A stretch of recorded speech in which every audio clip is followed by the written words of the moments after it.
Começa agora mais uma edição do programa Paideia, seu encontro semanal com a cultura científica. O tema hoje, na coluna Mídia e Ciência, é o assunto que dominou o noticiário nos últimos dias, mas visto de um ângulo diferente. A responsabilidade da ciência no escândalo do vazamento de dados do Facebook. Na entrevista, a gente conversa sobre a produção de conhecimento na área da gerontologia, com o Tiago da Silva Alexandre, que é docente da UFSCar e presidente do primeiro Congresso Paulista de Ciência e Tecnologia aplicadas à gerontologia, que acontece entre os dias 16 e 18 de maio na universidade.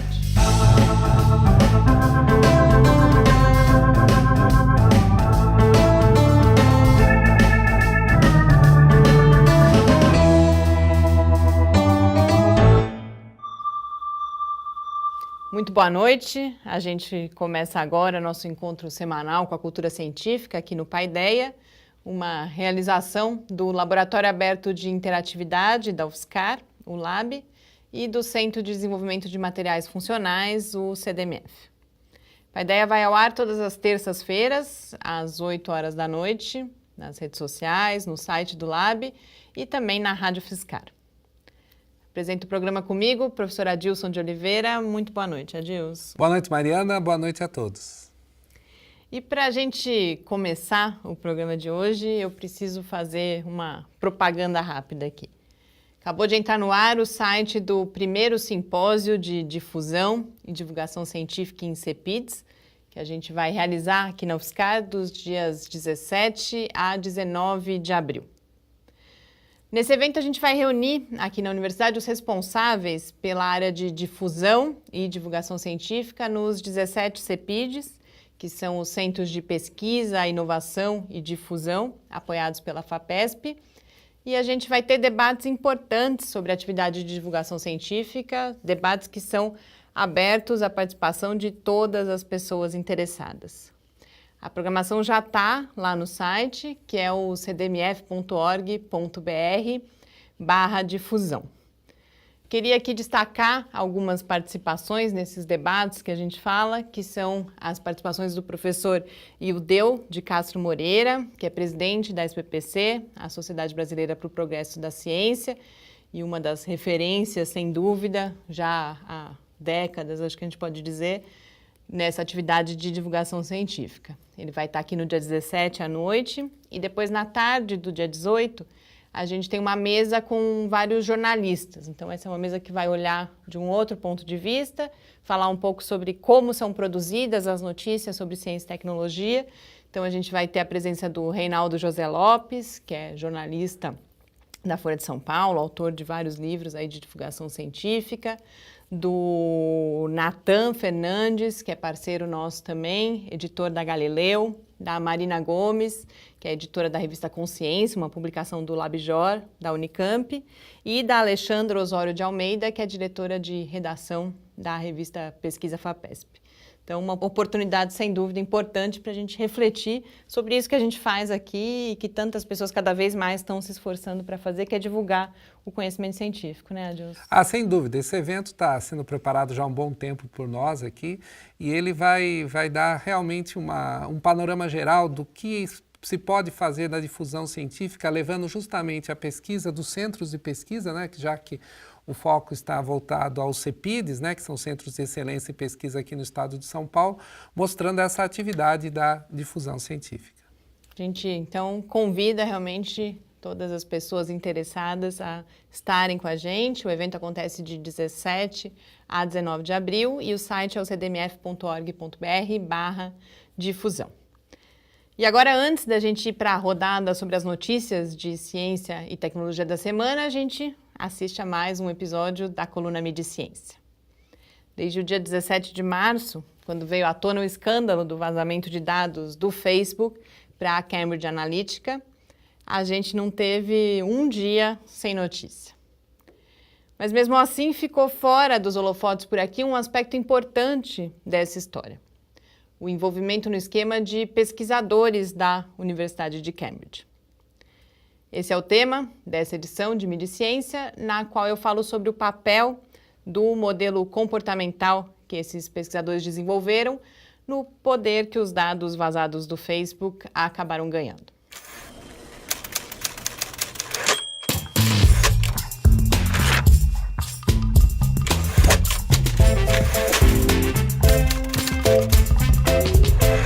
A discussão sobre o escândalo de vazamento de dados do Facebook é feita em grande medida em termos de apuração das responsabilidades. Nesse contexto, foi um texto publicado na Folha no dia 22 de março, traduzido do The New York Times, que chamou a minha atenção para uma reflexão fundamental em relação a essa polêmica. A responsabilidade social do cientista e as suas obrigações em relação aos usos possíveis do conhecimento que é produzido. Para começar, eu preciso confessar que as conversas sobre como o meu celular está ouvindo o que eu estou falando ou como o Google sabe onde eu estou, nunca me deixaram muito preocupada. Eu não via grande interesse nos segredos que eu tenho para contar e também acreditava ainda viver boa parte da minha vida desconectada, o que cada vez mais é uma ilusão. Mas se as coisas que eu falo e o que eu curto no Facebook podem ajudar a manipular as próximas eleições, por exemplo, então eu me sinto na obrigação de prestar mais atenção. E foi isso que eu descobri a partir do texto da Folha, que um estudo inicialmente realizado na Universidade de Cambridge por David Stilwell e Michael Kosinski, esse último autor do polêmico algoritmo capaz de identificar a orientação sexual a partir de retratos, foi esse estudo que resultou em uma ferramenta poderosa que associa as pegadas digitais de uma pessoa à sua personalidade. A partir das suas reações no Facebook, há coisas aparentemente tão díspares como a música de Tom Waits e a da Bjork, os hobbies de escrever, correr ou cozinhar, um quadro do Salvador Dalí ou o último lançamento da Adidas. É a partir dessas reações que essa tecnologia comportamental identifica um perfil e, desse jeito, uma tendência. A partir disso, a tecnologia permite que conteúdos específicos sejam direcionados para você. Conteúdos que buscam concretizar essa tendência na hora de uma compra ou do voto. E foi justamente essa ferramenta, ou no mínimo o conceito por trás dela, que foi apropriada e usada pela Cambridge Analytica, o que amplia muito o significado do vazamento dos dados, que por si só já é bem grave. Há níveis diferentes para a gente questionar o envolvimento da comunidade acadêmica. O primeiro diz respeito à possibilidade de uso indevido de recursos destinados à pesquisa e também a responsabilidade institucional da Universidade de Cambridge, que, como afirma o The Guardian, podia ter percebido os riscos antes. Mas a gente precisa refletir cada vez mais também sobre os limites da chamada ciência de dados e da sua associação com pesquisas comportamentais associadas à propaganda. Nos últimos anos, essa reflexão foi feita para a genética e para a biotecnologia, por exemplo. E agora precisa ser estendida a esses novos domínios. Como alerta um ótimo ensaio que foi publicado no The New York Review of Books. Não é que qualquer estudo precise ser abandonado a priori por causa dos maus usos que podem ser feitos. Mas esse caso do Facebook é mais um exemplo que ajuda a gente a não esquecer que a ciência não está isolada das outras atividades humanas. Além disso, lembra da importância de cada pesquisador e da comunidade científica como um todo refletirem sempre sobre os possíveis impactos sociais da ciência e da tecnologia, desde os primeiros passos da pesquisa mais básica. Michael Kosinski, que é pioneiro no uso em estudos científicos de dados que são colhidos das redes sociais, costuma dizer que faz essa reflexão. Ele afirma que o seu objetivo é alertar sobre o que é possível fazer ou já está sendo feito, para que a gente possa pensar em como se prevenir. Mas a estratégia pode estar tendo o efeito oposto, fazendo com que fique cada vez mais difícil consertar o futuro, como coloca o crítico Andrew King no seu último livro. Boas leituras, bom feriado e até a semana que vem.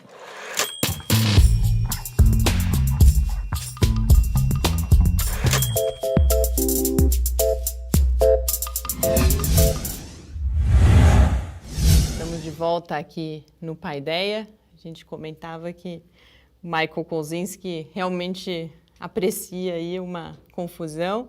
Eu já fiz uma coluna sobre isso, inclusive, né, o ano passado, e ele rapidamente sempre sai em defesa, fala que ele faz isso para alertar, mas como eu li muitos textos, muitas análises dessa vez, não em português, porque realmente teve pouca coisa aqui no Brasil sobre esse aspecto, mas várias análises você percebe alguma inconsistência, tem alguns, inclusive, o próprio Kogan, que é um outro pesquisador, que esse é o que trabalhava mesmo na empresa que acabou gerando toda essa confusão, ele fala que foi oferecido dinheiro para o Kozinski, ele não quis, ele queria mais, então é confuso, mas eu acho que é mais importante a gente pensar para além dessas questões que são importantes, que são as questões dos recursos que são usados, essa importância da gente cada vez mais, é sempre importante o cientista e a comunidade científica pensar nesses possíveis impactos e agora com esse avanço da Big Data que se fala, da ciência de dados, realmente entendo que é uma reflexão parecida com a que se faz sobre a engenharia genética, a biotecnologia, que a gente precisa fazer cada vez mais. Né?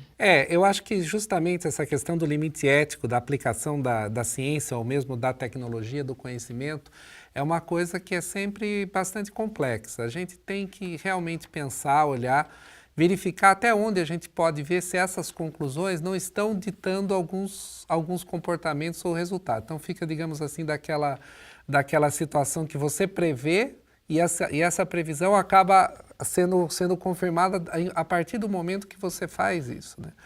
Então é muito importante a gente pensar que esse olhar, principalmente agora das redes sociais, ou mesmo até você acessando um filme numa rede que nem Netflix, etc., eles estão olhando, sabendo o que você está assistindo, o que você está fazendo, e aí eles produzem filmes e séries daquilo que você gosta de assistir. Então, vai reforçando o comportamento. Então, isso me lembra um pouco um livro do Isaac Asimov, que é muito famoso, chamado Fundação, que de fato é um livro, é uma coleção, que exatamente quando você tem muitos dados, muitas informações, você pode até direcionar o futuro e prever o que vai acontecer.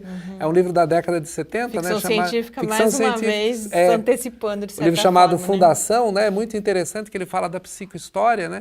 Que justamente você pode, encaminhando com muitos dados, prever o futuro ou, se você quiser, você sabe onde vai chegar, alterar o futuro. Então, é mais ou menos alguma coisa que a gente caminha agora com essa larga escala de dados que a gente tem. E as interpretações, a gente sempre tem que tomar cuidado. Acontecia muito também na década de 50, pesquisas envolvendo psicologia experimental, entre outras coisas, que se generalizavam os resultados, né, para determinadas situações, e a gente viu que isso muitas vezes é desastroso, né? Principalmente aplicar em pesquisa de comportamento, né? O comportamento humano é muito complexo, vai além, talvez, só da frieza dos dados. A gente não vai ter tempo para comentar uma outra notícia aqui, mas eu queria registrar, porque é algo que a gente já falou aqui no programa também, que a gente fala, no passado ganhou bastante visibilidade a questão da saúde mental na universidade, particularmente entre os estudantes de pós-graduação. E saiu agora mais um estudo, na época a gente comentava que não havia muitos estudos, aparentemente eles estão sendo feitos. Foi publicado recentemente numa revista do grupo Nature, mais uma pesquisa cujos dados apontam aí por uma presença de depressão entre estudantes de pós-graduação, que é 6 vezes maior do que na população em geral. Foi um estudo realizado em vários países, 2.279 pessoas em 26 países, mostra 40% dessa amostra com ansiedade num nível entre moderado e severo e com quase 40% com depressão. Então, a gente registra, quem entrar lá no site da Nature estão as informações, é algo que, sem dúvida, a gente precisa continuar prestando atenção, embora a própria pesquisadora fala que pode haver algum viés, mas que certamente indica a necessidade de atenção a esse tema. É curioso que não é quando se faz esse estudo, ele está sendo feito fora do Brasil, porque a gente muitas vezes imagina que a pressão é só aqui no Brasil, mas isso acontece em todos os lugares, né? Essa fase da pós-graduação, do mestrado e do doutorado, há aquela pressão, né, muito forte de se obter resultado, há também aquela fase da formação do pesquisador, ele também fica com grandes expectativas dele, imaginando que ele vai de repente revolucionar o mundo e de repente não atinge isso. Realmente é uma coisa que precisa cuidar. E o que eu queria comentar, e a gente não podia deixar de falar aqui, os riscos que está correndo a pesquisa brasileira na Antártida, o Programa Antártico Brasileiro, que é o ProAntar. Só lembrando, em 2012 a gente teve aquela tragédia do incêndio na Estação Antártica Brasileira, né, a Comandante Ferraz. Ela foi reconstruída, a previsão é que seja inaugurada em 2019, mas na semana passada teve esse alerta de que talvez ela seja inaugurada para ficar vazia, porque não há recursos para equipá-la e também para as pesquisas que são realizadas, que têm uma importância científica, principalmente eles trabalham na área de biotecnologia, pesquisa sobre o clima, mas tem uma importância também geopolítica, porque o tratado, que é de 1975, diz que ou você tem atividade de pesquisa científica lá, ou você não pode interferir nos rumos, nas decisões que vão ser tomadas em relação ao continente antártico.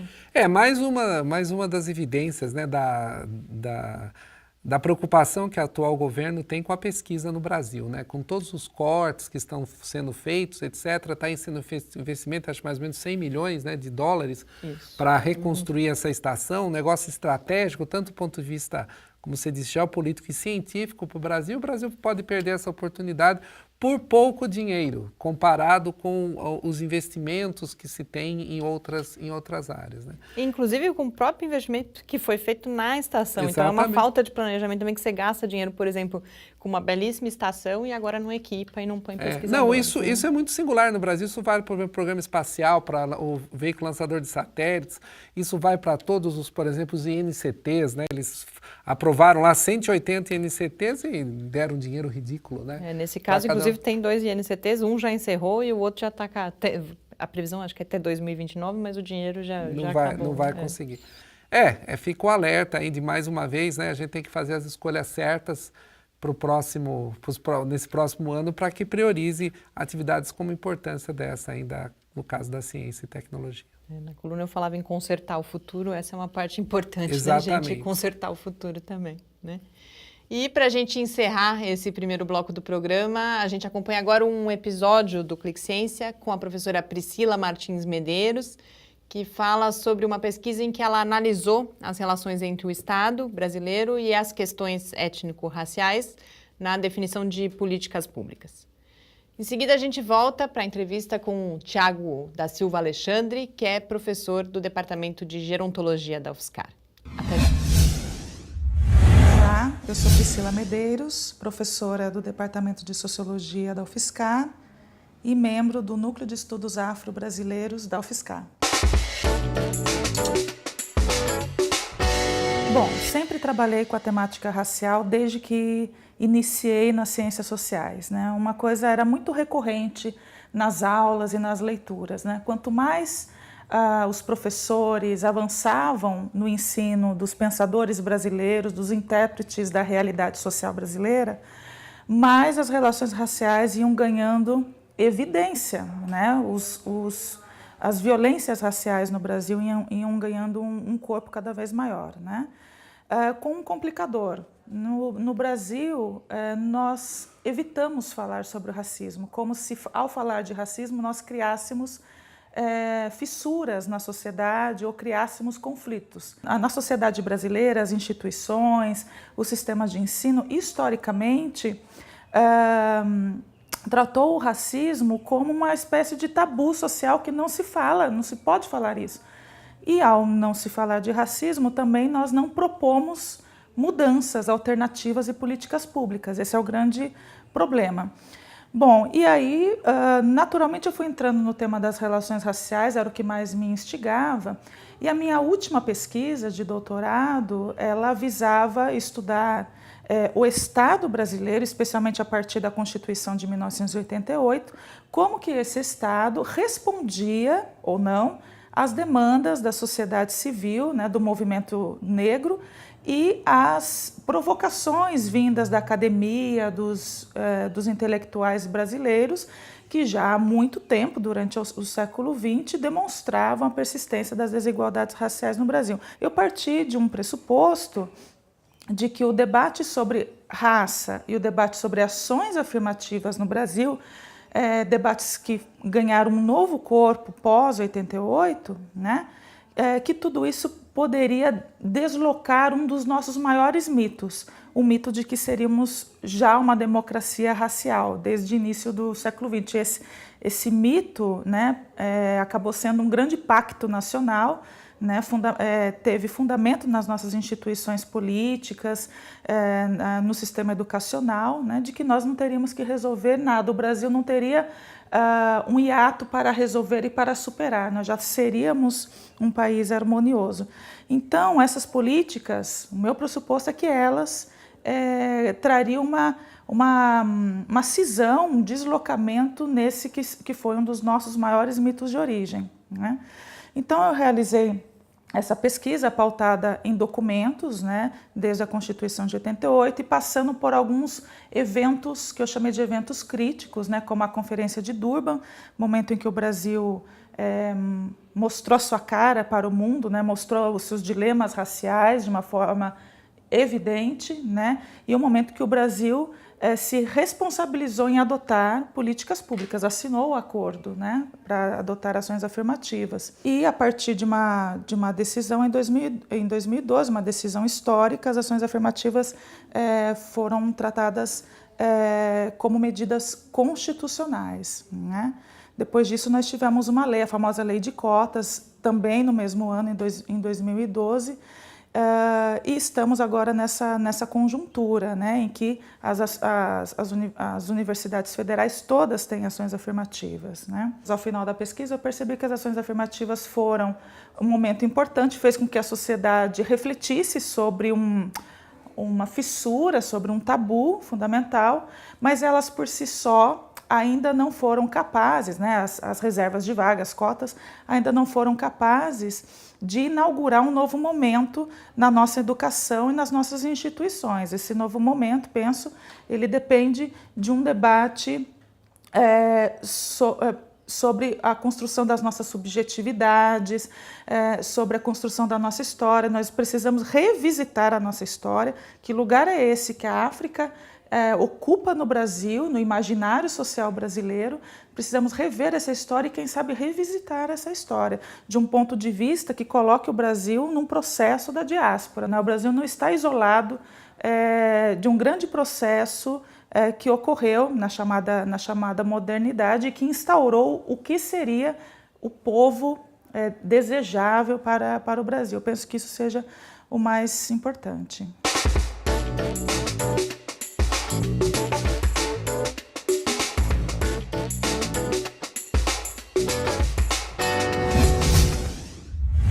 Estamos de volta aqui no Paideia.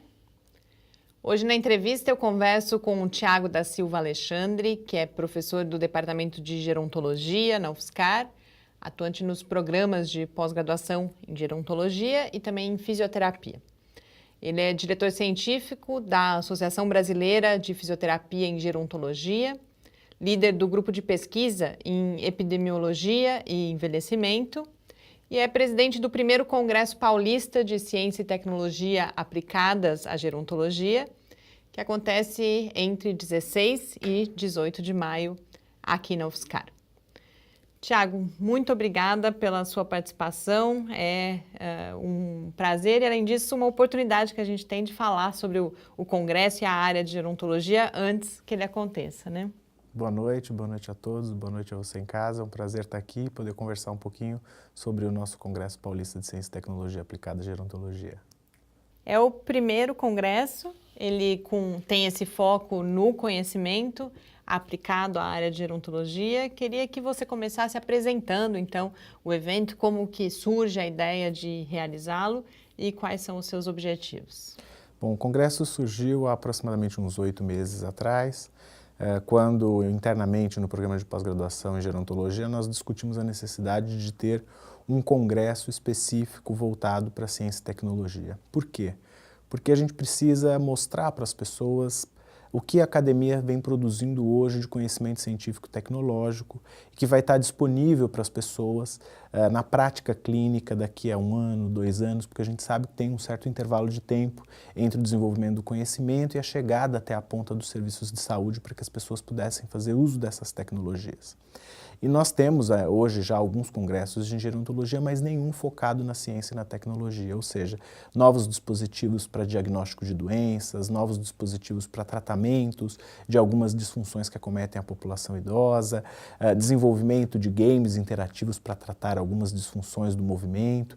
Então, tudo isso nos motivou a pensar, em parceria com a Associação Brasileira de Fisioterapia em Gerontologia, em criar o primeiro Congresso Paulista de Ciência e Tecnologia Aplicada à Gerontologia. O objetivo principal do nosso congresso é justamente mostrar para as pessoas o que a academia está produzindo e que estará disponível para elas usarem no tratamento dos idosos daqui a 2 ou 3 anos. Elas terem um primeiro contato com esse material técnico para se prepararem e pensarem, refletirem um pouco em como é que vão fazer uso dessas tecnologias nos seus consultórios, nas suas clínicas de reabilitação e nos serviços de saúde pública também. A gerontologia ela é uma área uma área de conhecimento relativamente nova, relacionada aí com o envelhecimento da população, com as novas demandas que surgem. E a gente vê, então, que já há um conhecimento sendo produzido. E o Congresso tem esse objetivo específico de compartilhar esse conhecimento. Queria que você comentasse 2 aspectos dessa afirmação. Um é como o Brasil está em termos de produção de conhecimento na área. E, além disso, o quanto esse conhecimento já está chegando, já vem chegando aos serviços, à população, aos idosos, aos seus cuidadores. Eu acho que é importante, é realmente uma ciência nova, ela tem início no século passado e a gente ainda tem um desenvolvimento perto de outras áreas do conhecimento ainda pequena, né? Quando a gente pensa na gerontologia como uma área de conhecimento, ela tem uns 117 anos, 115 anos de desenvolvimento de conhecimento na área. Então a gente ainda tem muito que caminhar. O Brasil tem hoje uma população idosa em torno de 12% da população brasileira e isso vai crescer cada vez mais porque a nossa população está envelhecendo. Nós passamos por uma mudança de transição demográfica, ou seja, as características da população mudaram muito nos últimos anos e vão mudar numa velocidade muito grande. E por isso, os programas de pós-graduação em gerontologia hoje vêm crescendo bastante. A gente tem um número ainda pequeno, precisa crescer mais. A UFSCar é uma das universidades inovadoras nesse sentido de incentivo ao processo de conhecimento e desenvolvimento de tecnologia e ciência para a área de gerontologia, porque para que todos em casa tenham ideia, o Departamento de Gerontologia da UFSCar é o primeiro departamento de gerontologia e único departamento de gerontologia do país nas universidades federais. Então, além de nós termos o curso de gerontologia, nós temos agora há 2 anos o curso de pós-graduação em gerontologia com funções distintas.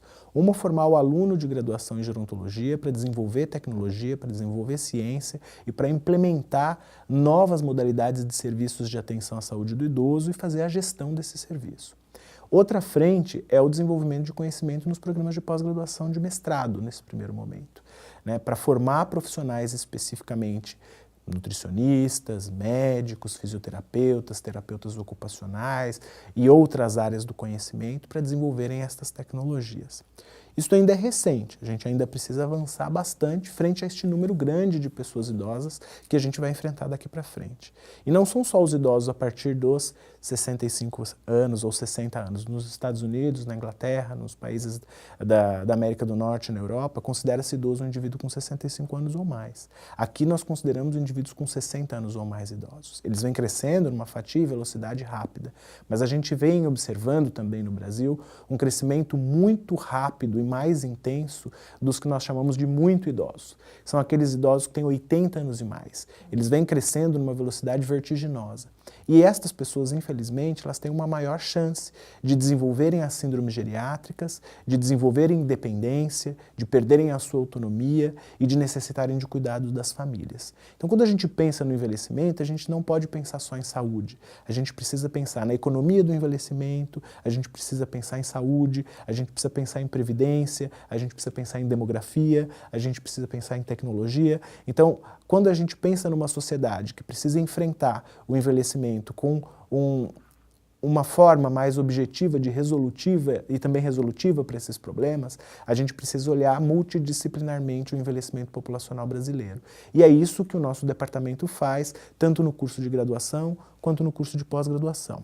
E por isso, frente a essa realidade como um todo, a necessidade de divulgar o conhecimento para as pessoas, para que elas possam utilizar este conhecimento no seu consultório como médico, na sua clínica como fisioterapeuta, nutricionista, terapeuta ocupacional, o educador físico, que vai orientar os exercícios para uma população que tem características específicas e que precisam ser respeitadas, os desenvolvedores de tecnologia, que hoje os nossos smartphones, os nossos tablets, os nossos computadores precisam ser mais amigáveis para esta população, que muitas vezes tem dificuldade visual, tem dificuldade auditiva.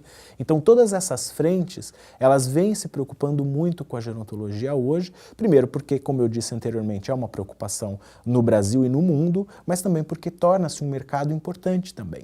Nós temos hoje a população idosa consumindo mais serviços, consumindo mais equipamentos, consumindo mais recursos tecnológicos. Então, a gente precisa se preocupar e olhar melhor para esse público sobre essas diversas dinâmicas que a gente tem hoje, tanto no Brasil quanto no exterior. É sempre um grande desafio para quem, por exemplo, na família, né? Você tem, por exemplo, uma fase que você cuida dos filhos e uma outra fase que você tem que cuidar dos seus pais, que ficam idosos, né? E isso geralmente causa bastante estresse na própria família, na própria situação, porque fica aquela situação, quem vai cuidar dele, etc. A carência de profissionais, né? Quando a gente pensa num cuidador de idoso, por exemplo, hoje em dia é tão difícil você encontrar alguém com devida formação, né? Então, acho que esse é um tema que está ficando cada vez mais presente, né, como você estava falando, e é um desafio para a população em geral, né? Então, acho que divulgar essas alternativas, essas coisas, isso tem um grande impacto para justamente dar melhor qualidade de vida para essas pessoas, que daqui a pouco somos nós que estamos nessa situação, né? E a gente precisa começar a caminhar e construir. Nesse sentido, você estava falando de tecnologia, né? Geralmente, quando se desenvolve tecnologia, muitas vezes se pensa na tecnologia para o jovem, né? Desenvolve a coisa que o jovem aprende fácil e tal, mas essa fatia hoje é também importante, né? De todas esses gadgets, né, que se tem para aplicar e ainda é pouco olhado. E aqui no Brasil, há empresas, há pessoas preocupadas com isso, de desenvolver produtos tecnológicos voltados para essa faixa etária? Acho que duas coisas importantes, professor. Vou aproveitar o seu gancho para divulgar duas coisas que eu acho que são fundamentais. A primeira é a questão dos cuidadores, né? Nós temos um grupo de pesquisa de cuidadores que é liderado pela professora Sofia Pavarini aqui na UFSCar. Esse grupo vem desenvolvendo já ao longo do tempo muitas atividades e muitas estratégias de enfrentamento para esses cuidadores, de orientação e de desenvolvimento de tecnologias para o cuidado. Nós teremos uma mesa importante, ela vai fechar o congresso praticamente, com uma mesa relacionada a cuidadores de idosos e novas tecnologias voltadas para isso.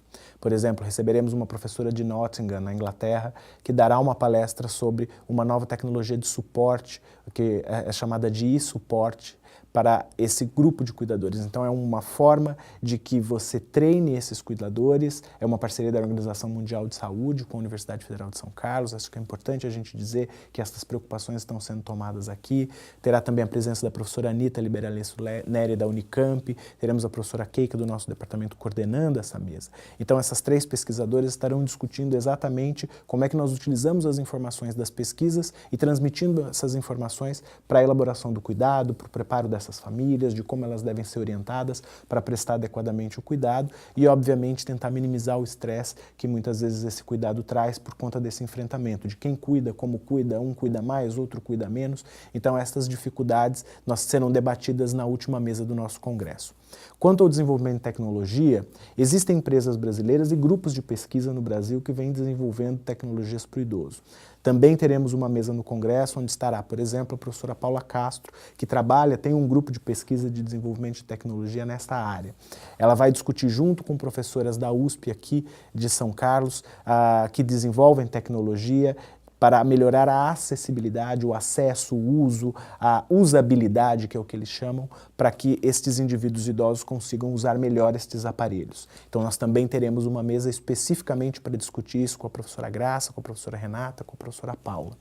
Então, existem empresas já preocupadas com este tipo de serviço e grupos de pesquisa aqui em São Carlos e em outros lugares também preocupados com isso. Além disso, nós temos, por exemplo, uma outra mesa onde nós vamos trazer um professor Vitor, da Unifesp de Santos, e teremos também o professor Marcos Ortiz, que é o nosso professor aqui do departamento. Eles vão discutir, por exemplo, aplicativos para incentivar a vida ativa, o professor Vitor, e o professor Marcos falará um pouco sobre games interativos para treinamento de memória, diagnóstico de distúrbios da memória.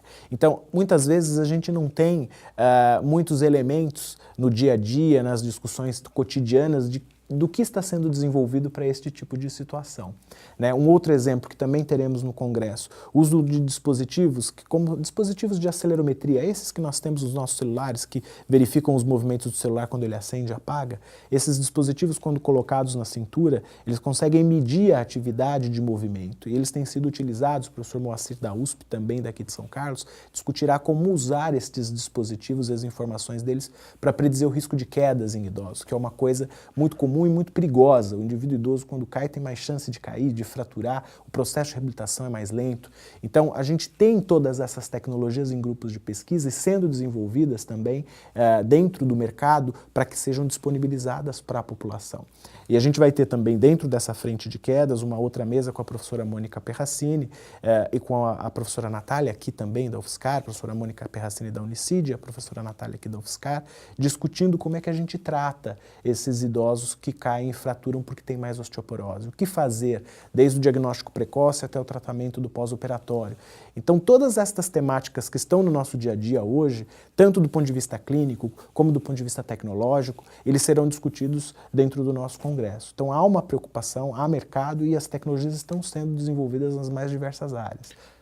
Há muitos idosos, acho que tem a grande parte que vivem sozinhos, né? E essa questão do acesso, do monitoramento, etc., é de fundamental importância isso, né? Porque hoje o que a gente tem é que a maioria dos idosos, principalmente as mulheres, elas preferem morar sozinhas se ficam viúvas, né? Os homens têm uma tendência a procurar uma outra parceira e as mulheres têm uma tendência mais a viver sozinhas. E muitas vezes elas precisam de tecnologia para continuar mantendo-se sozinhas. Porque a grande preocupação do idoso, a gente teve uma reportagem na Folha há pouco tempo atrás, dizendo que a maior preocupação deles é ficar dependente e não poder mais conseguir fazer suas coisas de forma independente. Então, essa vontade de permanecer morando só e não dar trabalho para os filhos é uma preocupação da população idosa, e quanto mais tecnologia nós pudermos ter para mantermos a independência e a autonomia dessa população, melhor para elas e melhor para a nossa sociedade. Tiago, na sua fala, desde o começo aparece muito a questão da interdisciplinaridade, da multidisciplinaridade, e no próprio Congresso, a submissão de trabalhos tem aí as linhas, né, saúde social, educação, gestão e ainda outros. Eu queria que você comentasse, à luz, inclusive, dos temas que são previstos para o Congresso, de um lado, qual é, então, a especificidade da gerontologia e como ela se relaciona, você, por exemplo, falava na formação de profissionais, de nutricionistas, de médicos, de enfermeiros, então você tem essa multiplicidade de profissionais, mas que tem que ter esse olhar que quem traz é a gerontologia. Por outro lado, você está formando gerontólogos. Então, qual é a especificidade e como essa especificidade dialoga com essas outras áreas? A gerontologia ela é a ciência que estuda o processo do envelhecimento humano em suas mais diversas óticas, psicológica, social, de saúde e outras áreas que vêm surgindo hoje ao longo da modificação do conceito, que precisa agora de um pouco mais de amplitude dada a interdisciplinaridade de áreas que nós temos. Então, nós temos um profissional específico, que é o bacharel em gerontologia ou gerontólogo. Este bacharel em gerontologia ou gerontólogo é aquele profissional que vai trabalhar nas linhas de frente das elaborações de linhas de cuidado, vai trabalhar na elaboração de novas tecnologias para atendimento da população idosa, vai trabalhar em novas frentes de desenvolvimento de novos serviços de atuação para atendimento da população idosa. O foco do nosso curso é a gestão dos serviços, né? É formar um profissional que tem habilidades com o conhecimento que vem da área da gerontologia para que ele possa elaborar melhor, conduzir melhor um tipo de serviço focado para o idoso e para que ele consiga, então, monitorar e estabelecer novas formas de atender essa população idosa. Essa é uma das frentes importantes do nosso curso. Quando nós falamos especificamente de profissionais de outras áreas, que não o gerontólogo ou bacharel em gerontologia, nós temos uma especialidade. Então, o indivíduo é especialista em gerontologia, ele é um fisioterapeuta especialista em gerontologia, ele é um nutricionista especialista em gerontologia, né? O médico que se especializa, ele é chamado de geriatra, né? Então a gente tem o geriatra, médico e os especialistas em gerontologia nas mais diversas áreas do conhecimento. Essas pessoas, elas atuam atendendo a população idosa. E é importante que as pessoas conheçam isso, porque a gente precisa cada vez mais orientar a população de que ela precisa procurar um especialista. O idoso tem suas especificidades, ele é diferente de um indivíduo adulto. As características de um indivíduo adulto são muito distintas deste indivíduo idoso que precisa de um cuidado multidisciplinar. Nós nunca vamos conseguir atender um idoso só o clínico, só o fisioterapeuta, só o nutricionista, porque muitas vezes o atendimento de reabilitação é feito por um profissional, o suporte nutricional é feito por outro, né? E aí você começa a ter problemas. Eu tenho um problema de engasgo, então esse problema de engasgo precisa ser tratado por uma fonoaudióloga, eu preciso de um suporte familiar, às vezes eu preciso de uma orientação quanto à interdição por conta de quadros demenciais, a assistente social dá esse suporte. Então nós precisamos sempre de uma equipe multidisciplinar trabalhando. Nem em todos os momentos ela estará trabalhando simultaneamente, mas o profissional especialista que conhece a gerontologia, ele sabe o momento certo de chamar o outro profissional, acioná-lo para que ele possa entrar em ação dentro desta complexidade que é atender não só o idoso, mas a família do idoso, que também está enfrentando algumas dificuldades por conta do processo de envelhecimento que este idoso pode estar passando, que pode ser um envelhecimento ativo e saudável, né? Este idoso é totalmente independente, mora sozinho, tem suas atividades executadas com perfeição durante a sua vida e pode ser fragilizado, que aí a gente precisa de mais cuidado com essa população, tanto de idosos que estão em processo de fragilização ou que já estão fragilizados. A gente tem ainda um tempinho, eu queria falar mais especificamente da sua área de atuação, que é a epidemiologia e envelhecimento, que você apresentasse um pouco o que é epidemiologia e qual é a importância da produção de conhecimento e de informações também nessa área, para que a gente possa avançar em termos de políticas públicas no Brasil. Perfeito. A epidemiologia é a ciência que estuda a distribuição de doenças na população. É uma ciência muito antiga, é uma das mais antigas ciências que desenvolve e dá base para todas as outras áreas do conhecimento da saúde. A minha linha de pesquisa especificamente, ela é a epidemiologia do envelhecimento. Então ela analisa a distribuição e os fatores de risco para os agravos à população idosa.